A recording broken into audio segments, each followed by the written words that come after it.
ಸ್ನೇಹಿತರೆ ನಮಸ್ಕಾರ.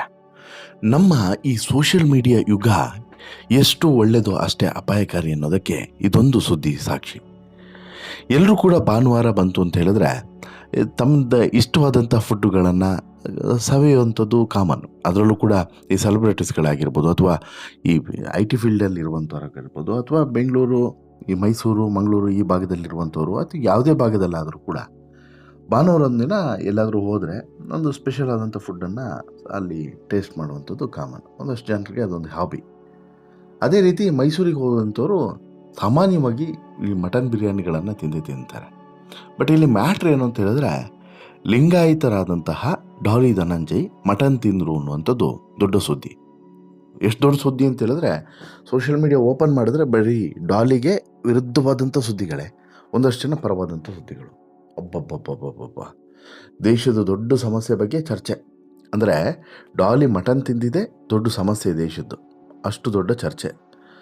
ಈ ವಿಚಾರವನ್ನು ನೋಡಿದಾಗ ಆ್ಯಕ್ಚುಲಿ ಸುದ್ದಿ ಮಾಡಬಾರ್ದು ಅಂತಲೇ ಅಂದ್ಕೊಂಡೆ, ಬಿಟ್ಟು ಬಿಡಬೇಕು ಇವೆಲ್ಲ ಸುದ್ದಿನ ಅಂತೇಳಿ. ಬಟ್ ಆದರೆ ನಾವು ಸುದ್ದಿ ಮಾಡದೇ ಇದ್ದರೆ ಅಥವಾ ನಾವು ಮಾತನಾಡದೇ ಇದ್ದರೆ ಇವುಗಳು ಹೆಚ್ಚಾಗ್ತಾನೆ ಹೋಗ್ತವೆ ಅನ್ನೋದಕ್ಕೋಸ್ಕರ ಮಾತನಾಡ್ತಿರುವಂಥದ್ದು. ದಯವಿಟ್ಟು ನೀವು ಕೊನೆವರೆಗೆ ಈ ಸ್ಟೋರಿಯನ್ನು ನೋಡಿ ನಂತರ ನಿಮ್ಮ ಅಭಿಪ್ರಾಯವನ್ನು ಕಮೆಂಟ್ ಮಾಡಿ ತಿಳಿಸಿ. ಹಾಗೆಯೇ ಚಾನಲ್ಗೆ ಸಬ್ಸ್ಕ್ರೈಬ್ ಆಗೋದನ್ನು ಕೂಡ ಮರಿಬೇಡಿ ಅಂತೇಳಿ ಹೇಳ್ತಾ, ನೀವು ಭಾನುವಾರ ಗಮನಿಸಿರ್ತೀರ, ಭಾನುವಾರ ಸೋಷಿಯಲ್ ಮೀಡಿಯಾದಲ್ಲಿ ಒಂದು ಸುದ್ದಿಯನ್ನು ಕೂಡ ಗಮನಿಸಿರ್ತೀರ.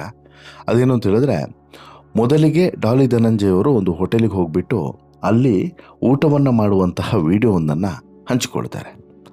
ಸಾಮಾನ್ಯವಾಗಿ ಭಾನುವಾರ ಬಂತು ಅಂತ ಹೇಳಿದ್ರೆ ಮಾಂಸ ಪ್ರಿಯರಾಗಿರ್ಬೋದು ಅಥವಾ ನಾನು ಹೇಳಿದಲ್ಲ ಆರಂಭದಲ್ಲೇ, ಈ ಎಲ್ಲ ವರ್ಕಿಂಗ್ ಕ್ಲಾಸ್ಗವರು ಇರ್ಬೋದು, ಒಂದು ರೀತಿಯಲ್ಲಿ ಫುಡ್ಡನ್ನು ಟೇಸ್ಟ್ ಮಾಡೋದು ಅಥವಾ ವೆರೈಟಿ ಆದಂಥ ಫುಡ್ಡುಸ್ಗಳನ್ನು ನೋಡುವಂಥದ್ದು ಇದು ಕಾಮನ್. ಬಟ್ ಆದರೆ ಮ್ಯಾಟ್ರ್ ಏನು ಅಂತ ಹೇಳಿದ್ರೆ, ಇಲ್ಲಿ ಒಬ್ಬ ಲಿಂಗಾಯತನಾಗಿ ಸ್ಯಾಂಡಲ್ವುಡ್ನ ನಟ ಡಾಲಿ ಧನಂಜಯ್ ಹೋಗಿ ಮಟನ್ ಬಿರಿಯಾನಿಯನ್ನು ತಿಂದುಬಿಟ್ರು ಅನ್ನುವಂಥದ್ದು ಭಾರಿ ದೊಡ್ಡ ಚರ್ಚೆ ಆಯಿತು. ಇದೊಂದು ಪೋಸ್ಟು ಸೋಷಿಯಲ್ ಮೀಡಿಯಾದಲ್ಲಿ ಈ ಧನಂಜಯ್ ಅವರು ಬಿರಿಯಾನಿ ತಿನ್ನುವಂಥ ಒಂದು ಪೋಸ್ಟು ರಾಜ್ಯದಾದ್ಯಂತ ಭಾರಿ ಚರ್ಚೆಗೆ ಗ್ರಾಸವಾಯಿತು. ಮಾಂಸ ಸೇವನೆಯ ವಿಚಾರವಾಗಿ ಪರ ವಿರೋಧ ಚರ್ಚೆಗಳು ಕೂಡ ನಡೀತಾ ಇದ್ದಾವೆ. ಇದರ ಬೆನ್ನಲ್ಲೇ ಡಾಲಿ ಕೂಡ ಖಡಕ್ಕಾಗಿ ಉತ್ತರವನ್ನು ಕೊಟ್ಟಿದ್ದಾರೆ. ಹೇಗೆ ಅಂತ ಹೇಳಿದ್ರೆ, ಇಲ್ಲಿ ಏನು ಹೇಳಬೇಕು ಅದನ್ನು ತುಂಬ ನೀಟಾಗಿ ಹೇಳಿದ್ದಾರೆ ಮತ್ತು ಕೆಲವೊಂದಷ್ಟು ಅತಿಬುದ್ಧಿವಂತರ ಬೆಂಡೆತ್ತುವಂಥ ಕೆಲಸವನ್ನು ಕೂಡ ಮಾಡಿದ್ದಾರೆ. ಹೌದು, ಈಗ ಡಾಲಿ ಧನಂಜಯ್ ಅವರು ಮಾಂಸಾಹಾರ ಸೇವಿಸ್ತಾರೆ ಅನ್ನುವಂಥದ್ದು ಸಾಕಷ್ಟು ಜನರಿಗೆ ಬಹುಶಃ ಗೊತ್ತಿರಲಿಕ್ಕಿಲ್ಲ. ಧನಂಜಯ್ ಮಾಂಸಾಹಾರವನ್ನು ಸೇವಿಸ್ತಿರೋ, ಅದರಲ್ಲೂ ಕೂಡ ಮಟನ್ ಬಿರಿಯಾನಿಯನ್ನು ತಿಂತಿರುವಂತಹ ಫೋಟೋ ಮತ್ತು ವಿಡಿಯೋ ಸೋಷಿಯಲ್ ಮೀಡಿಯಾದಲ್ಲಿ ಭಾನುವಾರ ಬೆಳಿಗ್ಗೆ ವೈರಲ್ ಆಯಿತು. ತಗೊಳ್ಳಿ, ಇದೊಂದೇ ಫೋಟೋವನ್ನು ಇಟ್ಕೊಂಡ್ರು ಶುರು ಮಾಡಿದ್ರು. ಏನು, ಧನಂಜಯ್ ಲಿಂಗಾಯತ ಸಮುದಾಯಕ್ಕೆ ಸೇರಿದವ, ಇವನು ಹೆಂಗೆ ಹೋಗಿ ಮಟನ್ ಬಿರಿಯಾನಿಯನ್ನು ತಿಂದ ಅನ್ನುವಂಥದ್ದು ಮೂಲ ಪ್ರಶ್ನೆ. ದೊಡ್ಡ ಮಟ್ಟದ ಚರ್ಚೆ ಶುರುವಾಯಿತು. ಲಿಂಗಾಯತ ಧರ್ಮದ ಸಂಪ್ರದಾಯದ ಪ್ರಕಾರ ಸಸ್ಯಾಹಾರಕ್ಕೆ ಹೆಚ್ಚಿನ ಒತ್ತನ್ನು ಕೊಡಲಾಗ್ತದೆ.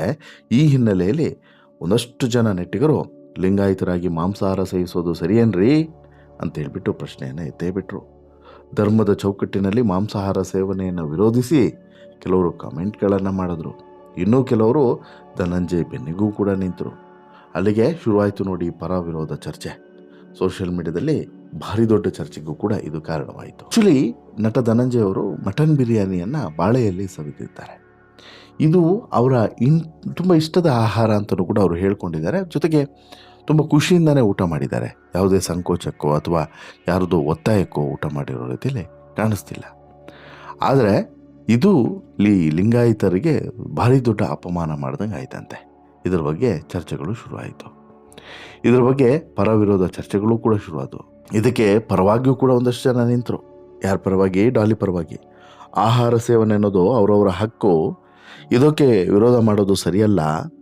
ಈಚೆಗೆ ಬಾಡೆ ನಮ್ಮ ಗಾಡು ಅನ್ನುವಂಥ ಅಭಿಯಾನ ಕರ್ನಾಟಕದಲ್ಲಿ ದೊಡ್ಡ ಮಟ್ಟದಲ್ಲಿ ನಡೆದಿತ್ತು.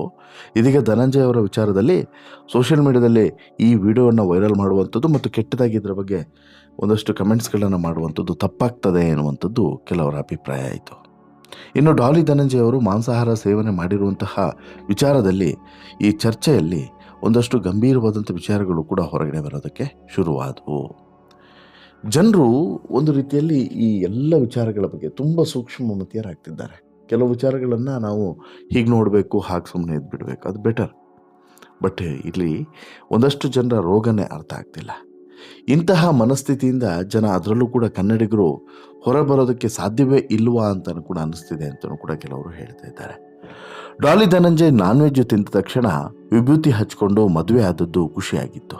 ಆದರೆ ಈತ ಇಲ್ಲಿ ಲಿಂಗಾಯತ ಅಂತ ಹೇಳ್ಬಿಟ್ಟು ಅಂದ್ಕೊಂಡಿರಲಿಲ್ಲ. ಬಡವರ ಮಗ ಬೆಳೆದಾಯಿತು, ಏನು ಬೇಕಾದರೂ ಕೂಡ ತಿನ್ನಬಹುದು, ಹೀಗೆ ಹಲವು ಟೀಕೆಗಳು ಇಲ್ಲಿ ವ್ಯಕ್ತವಾಗ್ತಿದ್ದಾವೆ. ಮನುಷ್ಯರಿಗೆ ಒಂದಿಷ್ಟಾದರೂ ಕೂಡ ಕಾಮನ್ ಸೆನ್ಸ್ ಅನ್ನೋದು ಇರಬೇಕು. ಇಲ್ಲಿ ಇಲ್ಲ ಅಂದರೆ ಏನಾಗುತ್ತೆ ಅನ್ನೋದಕ್ಕೆ ಇದೇ ಸಾಕ್ಷಿ. ಯಾರದೋ ಹೊಟ್ಟೆಗೆ ಸೇರುವಂಥ ಅನ್ನ ಮಾಂಸದ ಬಗ್ಗೆ ಇನ್ನೊಬ್ಬರು ಯಾಕೆ ಚಿಂತೆಯನ್ನು ಮಾಡಬೇಕು ಅನ್ನುವಂಥದ್ದು ನಾವಿಲ್ಲಿ ಗಮನಿಸಬೇಕು. ಇದು ಹೇಗೆ ಇನ್ನೊಬ್ಬರಿಗೆ ಅನ್ಕಂಫರ್ಟೇಬಲ್ ಅಂತೇಳಿ ಅನಿಸುತ್ತೆ, ಅರ್ಥ ಆಗ್ತಿಲ್ಲ ಅಂಥೇಳಿ ಕೆಲವರು ಅಭಿಪ್ರಾಯವನ್ನು ವ್ಯಕ್ತಪಡಿಸ್ತಾ ಇದ್ದಾರೆ. ಯಾರನ್ನೋ ಜಾತಿ ಮೀರಿ ಮದುವೆ ಆದರು, ಇದು ಅವರ ಕಣ್ಣಿಗೆ, ಕುಟುಂಬದವರಿಗೆ ಕಣ್ಣಿಗೆ ಕಂಫರ್ಟೇಬಲ್ ಅಂತೇಳಿ ಅನಿಸೋದಿಲ್ಲ ಅಂದರೆ ಏನರ್ಥ? ಇವರಿಗೆ ಚಂದ ಕಾಣಲಿಕ್ಕೆ ನೀವು ಮದುವೆ ಆಗಬೇಕಾ? ಯಾವ ಲೋಕದಲ್ಲಿದ್ದೀವಿ? 21ನೇ ಶತಮಾನ ಅಂತೇಳಿ ಹೇಳ್ತೀವಿ. ಯಾವ ಕರ್ಮಕ್ಕೆ? ದರಿದ್ರ, ಜಾತಿ ರೋಗ, ಧರ್ಮದ ಅಮಲು ಇಷ್ಟೊತ್ತಿಗೆ ಜನರೇ ಮರೆತು ಬಿಟ್ಟು ಹೋಗಬೇಕಾಗಿತ್ತು. ದುರಂತ ಅಂದರೆ ಇಲ್ಲಿ ಅದರ ವಿರುದ್ಧವಾಗಿ ಚಲಿಸ್ತಾ ಇದ್ದೇವೆ. ಧರಿಸುವಂಥ ಚಪ್ಪಲಿಯಿಂದ ಹಿಡಿದು ತಿನ್ನುವಂಥ ಅನ್ನದವರೆಗೆ ಜಾತಿಯಿಂದ ಅಳೆಯುವುದನ್ನು ಬಿಟ್ಟಿಲ್ಲ. ಮತ್ತು ಜಾತಿ ಬಗ್ಗೆ ಸಿನಿಮಾ ಬಂದರೆ ಅದೇ ಹಳಸಲು ಜಾತಿ ವಿಚಾರ ಇಟ್ಕೊಂಡು ಸಿನಿಮಾ ಮಾಡಿದ್ದಾರೆ ಅಂತೇಳಿ ಕಿಡಿಕಾರ್ತಾರೆ.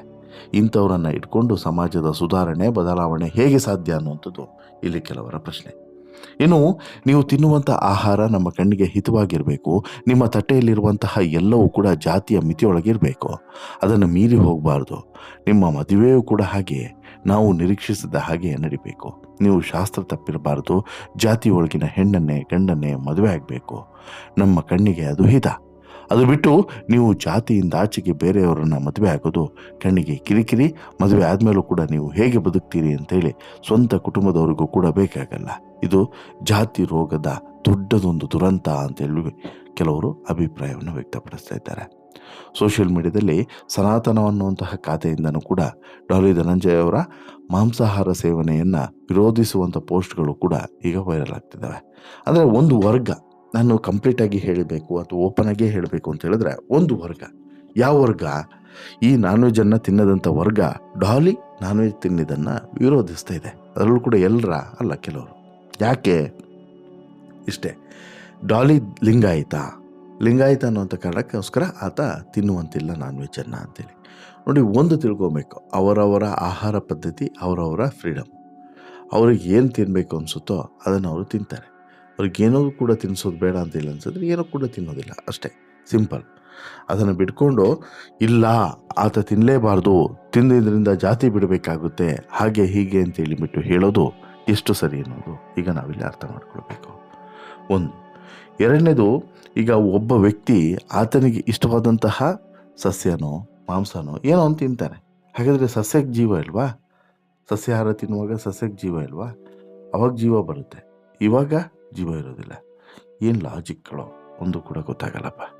ನೋಡಿ, ಇಲ್ಲಿ ಧರ್ಮದ ಬಗ್ಗೆ, ಜಾತಿ ಬಗ್ಗೆ ಮಾತನಾಡುವಂತಹ ಕೆಲವರು ಎಂತಹ ಜಾತಿವಾದಿಗಳು ಧರ್ಮದನ್ನು ಎಷ್ಟರ ಮಟ್ಟಿಗೆ ರಕ್ಷಣೆ ಮಾಡ್ತಿದ್ದಾರೆ ಅನ್ನೋದನ್ನು ಬಾಯ್ಬಿಟ್ಟು ಹೇಳಬೇಕಾಗಿಲ್ಲ.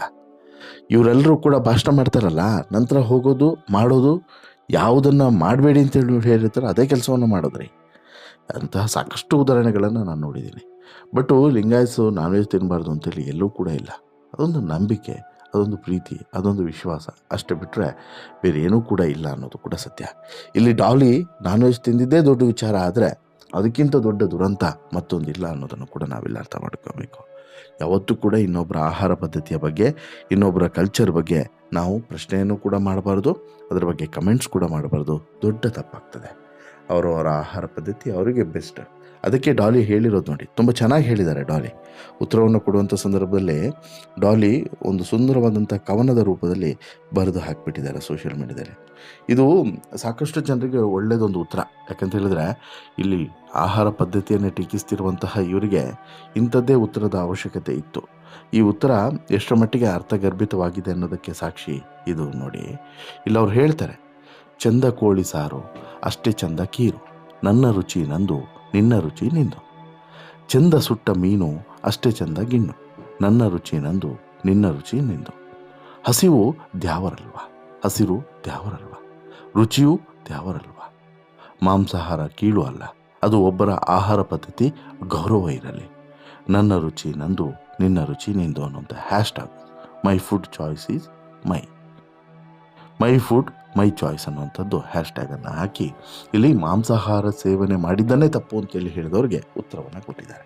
ಈಗ ಹೇಳಿ, ಡಾಲಿ ನಾನ್ ವೆಜ್ ಊಟ ಮಾಡಿದ್ದು ತಪ್ಪ? ನಿಮ್ಮ ಅಭಿಪ್ರಾಯನು ದಯವಿಟ್ಟು ನಿಮ್ಮ ಅಭಿಪ್ರಾಯನ ಕಮೆಂಟ್ ಮಾಡಿ ತಿಳಿಸಿ. ಜೊತೆಗೆ ಈ ಸ್ಟೋರಿ ಇಷ್ಟ ಆಯಿತು ಅಂತ ಹೇಳಿದ್ರೆ ಲೈಕ್ ಮಾಡಿ, ಶೇರ್ ಮಾಡಿ, ಚಾನಲ್ಗೆ ಸಬ್ಸ್ಕ್ರೈಬ್ ಆಗೋದನ್ನು ಮರಿಬೇಡಿ. ಧನ್ಯವಾದ.